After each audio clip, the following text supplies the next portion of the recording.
tienes la cabeza al ministro, que normalmente son unos analfabetos penitenciarios, ¿ok? Entonces, y el problema no es la ignorancia de los ministros, el problema es su pretensión de conocimiento. Hay un desgaste y un desgaste, o sea, yo siempre digo, el mayor enemigo del INPE es el Minjus.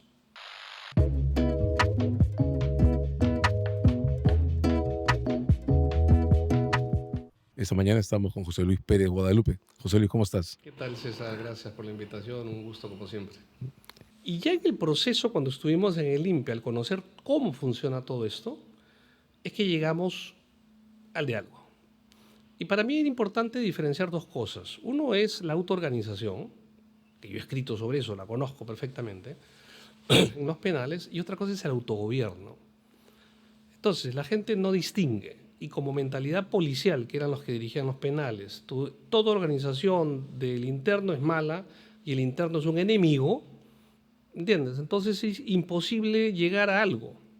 Mi mentalidad no es policial y yo diferencio las dos. Entonces, perfecto. Y entrando al INPE, muy bien. El INPE no puede dominar penales porque no tiene gente, no tiene presupuesto, no tiene infraestructura y hacinamiento, todo lo que tú quieras. Ancón 1 sí. Chayapalca sí. Cochamarca mayormente sí. Pero Lurigancho. Son 10.000 internos. 10.000 internos. O sea, día y noche. Entonces, ¿qué dices? A ver, juntémonos en base a intereses comunes.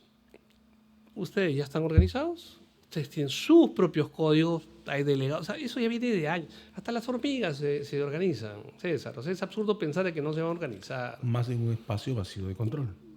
Organización es sobrevivencia, hay que decir En eso, base a sus valores, costumbres, y no toda organización es mala. Entonces, una cosa es la autoorganización y otra cosa es el autogobierno. Ok, conversemos sobre cómo ustedes se organizan, pero el gobierno ni hablar.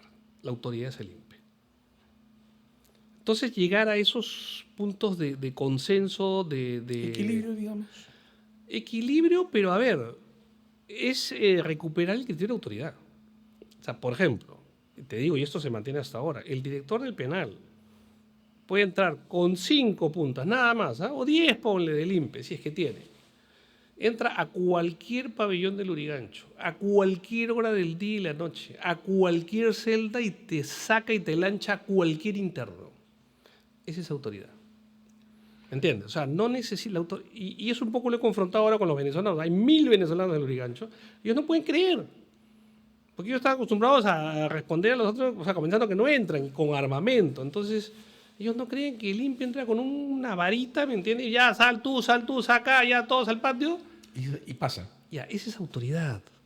O sea, ese es poder, ese es dominio. No necesitas entrar con armamento o con una dotación especial fuera del ordinario que tienes para poner orden. Y esa clave, la diferenciación entre autogobierno y autoorganización, que claro, la autoorganización la está describiendo como un proceso de sobrevivencia, autocuidado, claro, coexistencia e interacción, y el gobierno como una cuestión de autoridad. Esa diferenciación que ves implantada desde tus tiempos de tu gestión, de los tiempos de tu gestión en el INPE, ¿es exportable? Es decir, lo que pasa en Venezuela o en Brasil, ¿es solo porque no se puede hacer la diferencia o hay un factor adicional? Es lo que yo estoy trabajando, el modelo, porque claro, yo surjo de un modelo de gestión, 4 tipos de gestión, de acuerdo a mayor, menor institucionalidad, de acuerdo a mayor, menor diálogo, y extrapolo para modelo latinoamericano. ¿Okay? Ojo, Lurigan, o sea, en los penales del Perú, que todos tengan en cuenta que hace 10 años que no hay motines, hace 10 años que no hay balaceras. Y un solo caso de secuestro en Piura, ¿no? 4 apestosos extranjeros, ¿me entiendes? Que no sabían ni dónde estaban fuera de, ¿me entiendes? Y se encontraron, o sea... Con una excepción que no... Le pasaron una vuelta, ¿me entiendes? Toma rehenes, o sea, 10 años no hay. Salvo, lógicamente, la pandemia, ¿te acuerdas que todos los penales se levantaron? O sea, tranquilo. O sea, se ha mantenido porque la idea no es hacer una gestión para ellos, pero sin ellos. Porque eso tú te vas y se desaparece.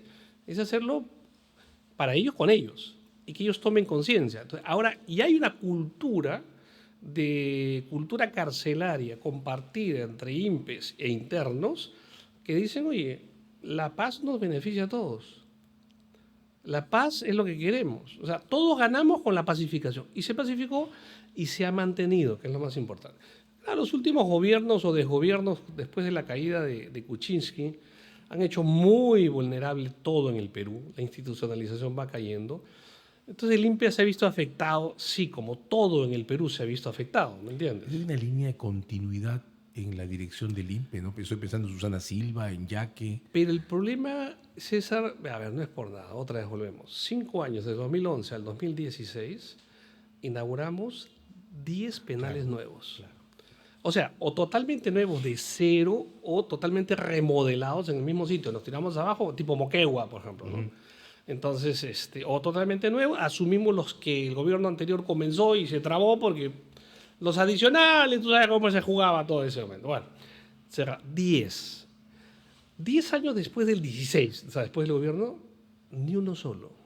Ya, eso Te digo hasta el 26 interesante. porque no se va a inaugurar el 26 ni uno. Entonces tú aquí, si no tienes una continuidad de la política de infraestructura del INPE, construcción de penales, ampliación, renovación, porque no es lo mismo tener 10 personas en una casa vieja que en una casa nueva, ¿me entiendes? O sea, puede ser la misma capacidad de albergue, pero nuevo.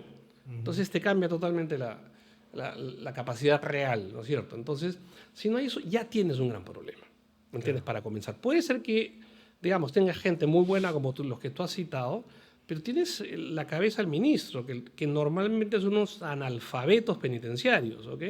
Entonces, y el problema no es la ignorancia de los ministros, el problema es su pretensión de conocimiento. ¿Tú dirías que en parte entonces la conservación de este modelo de autoridad con respeto a la autoorganización está agotando créditos adquiridos por una época de expansión que no se está sosteniendo? Es decir, ¿esto a la larga puede terminar explotando también? Yo todavía no veo y digamos ha servido para consolidar el modelo dos cosas, ¿ok? Hay un desgaste y un desgaste, o sea, yo siempre digo, el mayor enemigo del INPE es el Minjus, ¿ok? Hubo dos hechos concretos. Uno fue la pandemia, aunque no lo creas, ¿eh? O sea, porque siempre hay una oposición entre interno y empleado penitenciario, aquí en el mundo, o sea, tampoco vamos a... La tensión no se puede eliminar. Ok, pero el criterio de autoridad todo el mundo lo sabe, y Lurigancho manda, Lurigancho sabe, ¿entiendes? Claro, Castro Caso es problemático, pero se respeta. Sarita Colonna tiene otra cultura carcelaria bien interesante, bien autoritaria y bien ordenadita. O sea, olvídate, ella es de rey a paje. Todos, ¿me entiendes?, le hacen caso al delegado y al director. En fin, tienes problemas en Trujillo, ya. Pero en general, digamos, se mantiene esto. Viene la pandemia. ¿Y qué pasa? Esta oposición normal, natural, entre guardia e interno, a la larga tú dices, a ver, el enemigo no es el interno o el empleado, el enemigo es el virus. Aquí nos morimos todos o nos salvamos todos. Entonces se logró, mira, muy buena muñeca de los directores del Lurigancho de esa época, porque lograron coordinar con lo que ya existía, ¿me entiendes? Con la organización de los internos. Los internos se organizaron por pabellones, hicieron sus máscaras. Nosotros como capellanía le llevamos telas y telas y telas que nos regalaron y ahí tenían todas fábricas, comenzaron a hacer mascarillas, comenzaron a hacer todos sus trajes de protección de bioseguridad, lo hacían adentro. O sea, cada pabellón tenía en la gente en la puerta su cesto de seguridad, entraba alguien, salía, lo rotaba. Esa es una dimensión que cuadra con lo que tú has llamado autoorganización. Así es, pero muy bien batuteada por el director del penal, porque claro, el tema era la población puente, eran los empleados penitenciarios. Entonces, si entro, los únicos que entraban eran los empleados. Entonces, el empleado era el factor de riesgo. Pero ya no importaba él, porque basta que entraba uno. Y de hecho, que en los penales se dio inmunidad de rebaño. O sea, de hecho. Pero claro, hubo 500 muertos, que nadie se acuerda. 500 internos muertos durante el COVID. Y hubo 46 empleados penitenciarios muertos. Hubiera sido mucho peor, ¿entiendes?, si no hubiera habido esta conjunción. Cuando el INPE quiere abrir y entran las visitas, los internos del Lurigancho dicen, ¿sabe qué, doctor? Todavía no. No. ¿Saben por qué? Porque esto no ha pasado. Y si nuestra visita tiene que hacer cola, en la cola se contagian. No queremos que nuestra visita se contagie. Gracias, no. Mira esa lógica y racionalidad de los internos. Y no abrieron hasta finales del 2022, ¿ah? Pero sigue siendo una lógica basada en el respeto de la autoorganización. Claro. Y el establecimiento de una línea de gobierno clara. ¿Cuánto se ha distorsionado este equilibrio? Más allá del riesgo que genera la falta de desarrollo de la estructura, durante el tiempo que media entre el 20 y el presente. Ok. ¿Se ha deteriorado internamente? Internamente, lo que aumentó con la pandemia fue la corrupción. Si antes había, ahora inunda. Si antes eran algunos, según el testimonio que yo recojo. Ahora es gran parte. Si antes eran los de seguridad, ahora también los de tratamiento. O sea, no hay que tapar el sol con un dedo. ¿Ok? Eso por un lado. Ahora, pero la corrupción ayuda a amalgamar el sistema corrupto.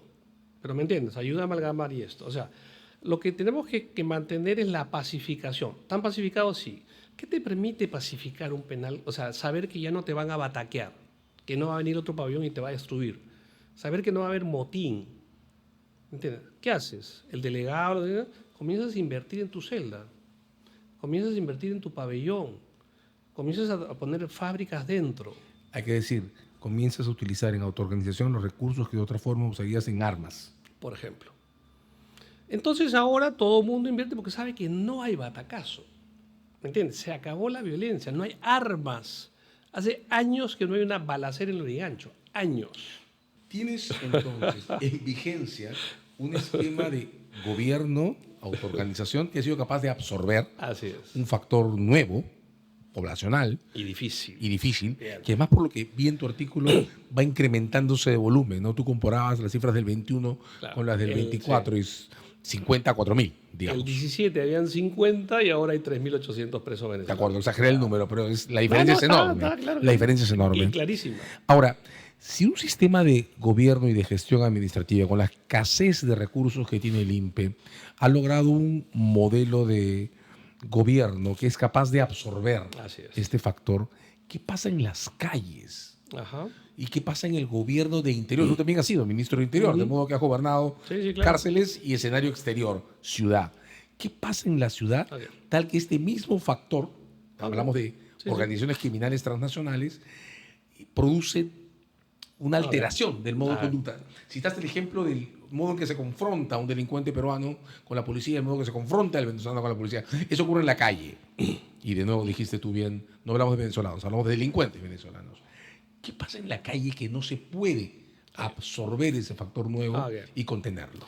Varias cositas antes que me olvide. Juan preguntaba si esto se puede el modelo exportar. Que hay varias características de nuestra delincuencia peruana. ¿Ok? Bien difícil que se pueda exportar así de fácil, por un lado. Segundo lugar, la integración, y ahí en el artículo lo pongo, yo hago 5 factores que ha determinado que los venezolanos puedan ser, digamos, integrados. En ese momento no era integración, era sometimiento, ¿me entiendes?, frente al riesgo. Y saco 5 factores: peligrosidad, número, autoridad del delegado, autoridad del director, y no me acuerdo qué más. Ya. Y de esos 5, el factor que determina, pues hago el análisis en 5 penales de Lima, hago este ejercicio, digamos, académico con la presidencia del INPE para validar efectivamente el liderazgo del director. ¿Qué encuentro? En 2 palabras. El factor que determina, el control de los venezolanos en cada penal, en cada pabellón, es el delegado, el interno, más que el director. Puedes tener un mal director, tienes un buen delegado, Equilibras. lo dominas. ¿Me entiendes? Puedes tener un buen director, un mal delegado, no equilibras. ¿Entiendes? Entonces, ahí el factor hay que ver que no es solo la autoridad, sino mejor dicho, es el sistema que ya está conformado. Dirección y organización de los internos. Y eso ha permitido, ¿me entiendes?, el poder controlar a los venezolanos. Perdóname, pero tu pregunta en la calle, sí. Pero eso significa entonces que la clave está en que cuando se diferenció este factor, el sistema ya estaba establecido. Sí, total. En las otras cárceles que has contado, has visto, en Brasil y en Venezuela sobre todo, pero Colombia y Ecuador también, no había un esquema estructurado en el momento que explota. Es que comenzando que la autoorganización se reconoce como peligro, no como el factor positivo, o sea, ¿me entiendes? Y eso destroza la oportunidad de integrar. Claro, ahora, no siempre es positivo, ¿eh? O sea, y eso ya se ha escrito muchísimo sobre las famosas lideranzas carcelarias, si le das o no cabida, ¿me entienden? Porque también, claro, una cosa es un delegado, otra cosa es un taita. No, el taita sí te dominaba todo, pues, ¿me entiendes? O sea, él era el poder, no la autoridad. Claro. ¿Okay? Y puede suceder, si tienes grandes organizaciones, también es peligroso. Repito, en Ancón 1 esto no funciona. No tiene que funcionar. En Chayapalca lo que te estoy contando no funciona, no tiene que funcionar. En pabellones de régimen cerrado especial, para nada. No es generalizable. Es en ciertas circunstancias, en ciertas realidades, funciona. Y lógicamente está hablando de la delincuencia peruana, okay, que tiene varias características muy particulares, entre ellas no hay una animadversión entre interno e INPE, como no hay una animadversión entre delincuente y policía. En Chile, por ejemplo, los internos no hablan con gendarmería. Y si alguno no, ya es ayutado, que está con la ayuta, ¿me entiendes? Con los verdes. Y los gendarmes que están muy pegados a la reja, o sea, afuera. ¿Me entiendes? Eso ha cambiado mucho. Bueno, yo hace 30 años hice mi tesis sobre la cárcel más grande de Chile. Ha cambiado, pero digamos en el fondo es eso. O un delincuente ve un policía ahí, ¿me entiendes? Y si puede lo mata, lo mata. Aquí no, porque el policía es su vecino, su primo, su amigo, el INPE también, son patas. Nuestra delincuencia es bien particular, ¿no? Entonces el equilibrio en el gobierno de los penales en el Perú se ha construido sobre la base de reconocer un especial entorno cultural y reconocerlo incluso aunque sean delincuentes condenados, Sí, sí, claro. no tratarlos como enemigos, sino reconocer su modo de organización y articularse a partir de ahí. Eso es lo que entonces lo hace irrepetible fuera de Perú. Comenzando que puedes entrar al patio y entras con 2 y 3, no te pasa nada. Te pongo el caso del embajador de Estados Unidos, ¿me entiendes? Claro, O sea, claro. con el embajador, que es una excelente persona, la verdad, un caballero, terminamos en el pabellón 2 del Urigancho y él tocando cajón. Con todo lo demás, hay cajonero de ahí, ¿me entiendes? Porque se hacían cajones, con todo lo demás, interno cajonero, y ahí el embajador también metiéndole su... Ya. Vamos entonces al otro eje. Estás contando una experiencia de gobierno eficiente en una situación de extrema escasez de recursos y que se sostiene incluso con un retraso en el desarrollo de la infraestructura. Así es. Claro, tiene capital suficiente acumulado para sostenerse en ese entorno y ha tenido capital suficiente acumulado para absorber este nuevo factor de criminalidad que es este tipo de organizaciones expandidas. ¿Qué pasa en la calle entonces? Okay. Mira, cuando yo hice el estudio hablé con gente de la policía y le dije, mire, en la cárcel lo que ha ayudado a dominar a los extranjeros son la misma población peruana. En la calle puede suceder lo mismo. ¿Okay? Hay un factor aquí que no están jugando y la policía no está apostando, que es la delincuencia peruana.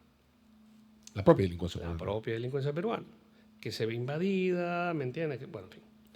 A la hora de hacer yo el estudio, pues estoy haciendo un estudio más bien regional del Tren de Aragua, cómo nace, cómo surge, pero lo que estoy tratando de entender es el modelo Tren de Aragua, no la organización en sí, sino cómo funciona la lógica, la racionalidad, ¿okay? Y entender que el Tren de Aragua es un modelo de tren. Tren del Llano, Tren del Sur, Tren del Desastre, Tren de Aragua, varios trenes. Entonces tú dices, oye, a ver, ¿cómo es esto? Segundo, el modelo tren no es el único modelo de delincuencia organizada en Venezuela, tienes el modelo Caracas, que es diferente, es antitren. Y aquí no entendemos, pero ¿entienden? Y cada uno va a salir de su país por razones distintas y va a actuar de manera distinta. Mientras que nuestras autoridades aquí están hablando de amanecer oscuro, amanecer seguro y anochecer oscuro, no sé qué diablos, o sea, de más, no entienden nada. Son lógicas de organización delictiva diferentes. Pero aparte de eso, que dentro de Venezuela son diferentes, cuando salen se van a adecuar de manera diferente. Entonces, por ejemplo, ¿por qué el Tren de Aragua no ha pegado de la misma manera en Colombia que en Brasil, que en Ecuador o Perú o Chile o México? Entonces estoy haciendo el análisis. Y un factor para hacerla corta, ¿por qué Perú y Chile se parece tanto?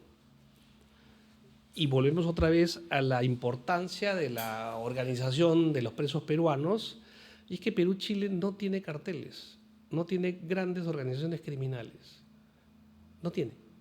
Su delincuencia no es territorial, su delincuencia no es letal y suicida y asesina al mismo tiempo. Entonces vienen los venezolanos, con todo lo contrario, y arrasan y dominan. En Colombia, para terminar la idea, no entraron así. ¿Qué tienes? El Ejército de Liberación nacional, tienes el FARC mafia, tienes organizaciones locales. Entonces vienen estos pezuñentos que van a decirme que me van a ganar territorio. ¿Me entiendes? O sea, ubícate, porque son chibolos que no llegan a los 30 años. O sea, no están organizados. ¿Tú crees que los venezolanos le van a hacer la competencia a los grandes carteles de la droga? No, no, o sea, no están ni ahí, como dicen los chilenos. Ni a nivel de exportación. Ellos no manejan, comenzando, otro mito, que venden droga. No venden droga. O sea, la delincuencia venezolana no se maneja en torno a droga. No saben, ¿me entiendes? La droga ya en Venezuela, ¿me entiendes? Microcomercialización. Salen de ahí y no se han dedicado a droga. Ahora, ¿por qué en Perú invadieron la extorsión? ¿Y por qué en Chile hay extorsión, pero no tanto? Y muchísimo menos que en el Perú. Y yo siempre pongo el ejemplo del COVID. El coronavirus era exactamente el mismo a nivel mundial. ¿Pero sucedió lo mismo en todos los países? No. Ya. ¿De qué dependió? ¿Del El virus contexto que se implantan. o del país de recepción? Claro. Ya. Entonces, no es el tema de la delincuencia como problema en sí, sino si estás preparado como país para enfrentar este tipo de delincuencia. Entonces, ahí uno hace las comparaciones. Entonces, yo ya he dicho, he vivido 2 años en Chile, he estudiado allá, he hecho mi tesis sobre. Entonces, ahora he vuelto, he conversado con todo el mundo. ¿Y qué veo? Lógicamente, ya sabíamos, Chile es un país mucho más institucional que el Perú. ¿Me entiendes? O sea, nos llevan años. Y aquí, por culpa de Keiko y todos sus secuaces, después de la caída de Kuczynski, cada vez estamos más desinstitucionalizados. ¿Okay? Nosotros cada vez peor y Chile un país institucional. Ya. A pesar de que tienes institucionalidad, Chile está sufriendo los estragos de la delincuencia extranjera. Entonces, tú dices, ¿qué hacemos con el Perú? Primero necesitamos recuperar nuestras instituciones. Esa es la condición sine qua non. Pero, ¿es suficiente? Para nada. Chile ya lo tiene y está sufriendo mucho. ¿Por qué aquí hay extorsión en Chile no? O menos. Mucho menos. Mucho. O sea, no tienes este esquema de... No tienes cuando yo contaba de la huelga de transporte, ¿me entiendes? Porque no por pasaje, no por gasolina, ellos no lo podían creer. ¿Y por qué en Chile no tienes esa explosión? ¿Por qué tienes la PDI? Policía de Investigación. O sea, para mí, así de claro, hermano. A ver, vamos a hacer un cortecito. Solamente, a ver, Sí. la extorsión. Oye, discúlpame, ¿pero qué? ¿Es arcano, es marciano? O sea, no puedes llegar a ver quiénes son los actores. ¡Claro! Perdón, tú eres el que... ¿A quién le pagas? ¿Sabes? ¿A quién yapeas? Muy bien. ¿A quién está la cuenta? Totalmente rastreable. Totalmente... O sea, no... Claro. ¿La policía está en capacidad de rastrearlo? No. Ese es el problema. En cambio, en Chile tienes la PDI, solamente la policía que se encarga a la primera. Y un ejemplo muy bueno de lo que hizo bien Chile, por ejemplo, fue Arica. Arica llegaron los venezolanos en el Cerro del Chuño, dominaron todo. Fue una cosa increíble a los pobres chilenos con los pantalones abajo. Ni se le imaginaron, dominaron Arica, con todo. Pero ahí tienes PDI, tienes Carabinero. Bueno, Carabinero en general, pero en este caso... Investigaciones. Y reviertes, ¿me entiendes? Es más, tanto así que ya no vienen por Arica los venezolanos a Chile, sino que se dan la vuelta que han creado otro foco por Bolivia, está bien, pero los tienes ahí, o sea, respirándole la nuca, ¿me entiendes? Entonces, ya los tienes bien identificados, bien, ¿me entiendes? Entonces no vas a poder llegar a tener todo tu esquema de extorsión como lo tienes acá y que no te pasa nada y lo sigues haciendo. Si te sigo, sí, hay un modelo de gobierno que reconoce el tejido social sobre el que gobierna, incluso dentro de una cárcel, respecto a un modelo de gobierno interior que no está mirando el tejido social. Una necesidad de reconocer tejido social incluso en los espacios de crimen local, tal que tengas una malla que sea capaz de contener la expansión, voy a parafrasearte, de este nuevo virus. Y eso supone tejido más institución. Si no tienes eso, te invaden. Como le da la gana. Repito, el tema no es el virus, es la capacidad que tú tengas. Entonces, cuando yo me estoy centrando en el Tren de Aragua, pero se repite igual. El Tren de Aragua no es ni original ni exclusivo. O sea, sigue modelos, es un epítome en todo caso de varios modelos. El modelo brasileño es parecido en cuanto a territorialidad, pero totalmente diferente en cuanto a dominio de droga. En fin, ese es otro tema que tú bien sabes que he estado 6 meses el año pasado en Brasil claro. analizando el tema. Entonces, cuando el Tren de Aragua y todas las organizaciones salen, la pregunta es cómo se van a adecuar o no adecuar, más allá del, digamos, qué factores, mejor dicho, van a determinar esa adecuación, más allá del cómo te vas adecuando de facto. 3 factores: el Estado, la comunidad y las otras organizaciones criminales. Entonces, en base a estos 3 factores, la respuesta de ellos va a ser muy distinta en Colombia, que en Ecuador, que en Perú o que en Chile. 3 factores, nada más.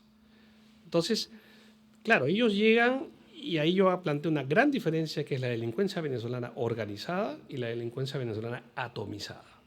Entonces, la organizada básicamente es de los trenes. ¿Qué? ¿Pero se mudan miles? No, tienen células. No necesitan mucha gente. Porque los demás vienen solos. ¿Entiendes? O sea, vienen solos y sacan. O sea, estos se dedican básicamente cuando se internalizan con la tercera ola de migración venezolana.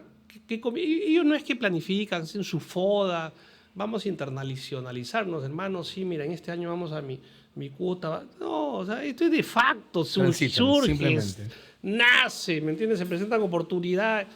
Migración masiva. ¿Qué hacen primero? Dominan frontera, ¿ok? Venezuela, Colombia. La frontera irregular, porque no hay, bueno, ilegal. De ahí Colombia, Ecuador, Ecuador, Perú. Entonces ellos se internacionalizan con su gente, con sus paisanos. Y sus paisanos son las primeras víctimas de esto, desgraciado. ¿Por qué? Porque hacen tráfico de personas. Cuando hacen el tráfico de personas y dominan todo el, ¿me entiendes? Toda la ruta, se dedican a la trata de personas. Y los exportan. Los exportan, todos los que, no digo prostitución, hablo trata de personas, ¿me entiendes? Porque ellos trabajan solamente con sus paisanas, ¿ok? Porque son más vulnerables, ¿me entiendes? Porque no tienen acá en el Perú a nadie, ni en Chile a quien llamar. Supongo que tiene un código de referencia establecido y saben quiénes son. Todos ahí las tienen en casa, bueno. Y es más, si alguien se te escapa, perdón. Segundo factor, esta persona, mujer, vulnerable, explotada sexualmente, tiene familia ya. Porque claro, las que vienen ya no son las que quisieron y pudieron pagar su salida. Claro. Es las que les deben la salida, que no termina, ya digo, en tráfico de personas, sino en trata de personas. Si esta se escapa, paga pato su familia en Venezuela. Con lo que son rehenes. ¿Me entiendes? Tal cual. Entonces, nacen con ellos, surgen así. Pero así van llegando y se van adecuando. Entonces, claro, tienes aquí el modelo de extorsión. Como Pedro por su casa. Ese es un modelo que tiene. Yo hablaba, por ejemplo, con el que me decía uno de ellos, converso mucho, tengo grabaciones con ellos y qué sé yo. Me dice José Luis, yo fui uno de los primeros que llegué al INSE. Con la prostitución, ahí está bien, le entramos. Chalequeamos a la gente que batuteaba, está bien. Ya cuando después vino mi gente, y ya trayendo el armamento, ya es otra cosa. Entonces ya. Pero me estás hablando con esto le entramos a los peruanos que batuteaban, te mueres o te vas, no, que es mío, ¡plum! Me estás hablando de una inserción producida en el déficit de resistencia del territorio en el que llegan. Así es, por eso, porque no hay competencia. No hay competencia al mismo nivel. No sé si me dejo entender. No hay capacidad de resistencia. La policía no es capacidad de resistencia. Y igual que en las cárceles, los que van a responder son los presos peruanos. Aquí también los que tenían que responder, igual que en Colombia, eran los delincuentes colombianos, las organizaciones grandes. ¿Entiendes? Aquí no hay organización grande. Y acá invisibilizamos, y eso es un acto de ceguera, que el tejido social que tendría que resistir esa inserción comprende también a la actividad criminal local.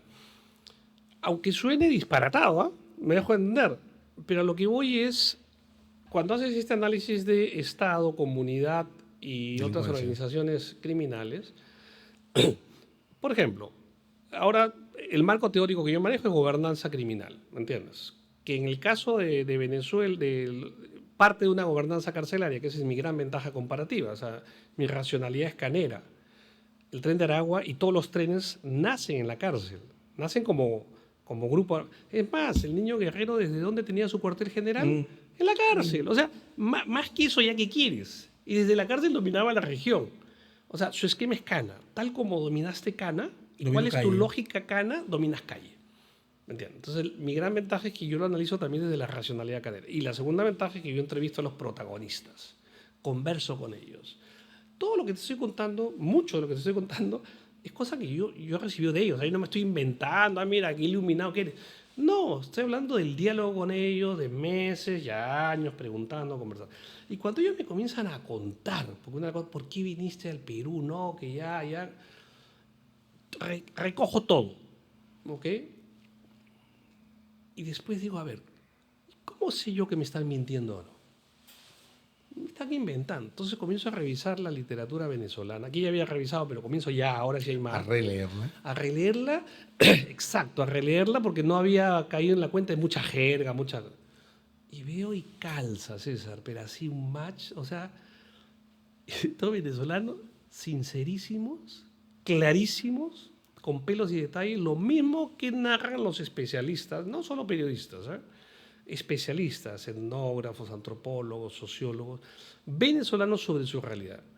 No me interesan mucho los extranjeros que escriben y ven desde otro mundo, ¿no? No.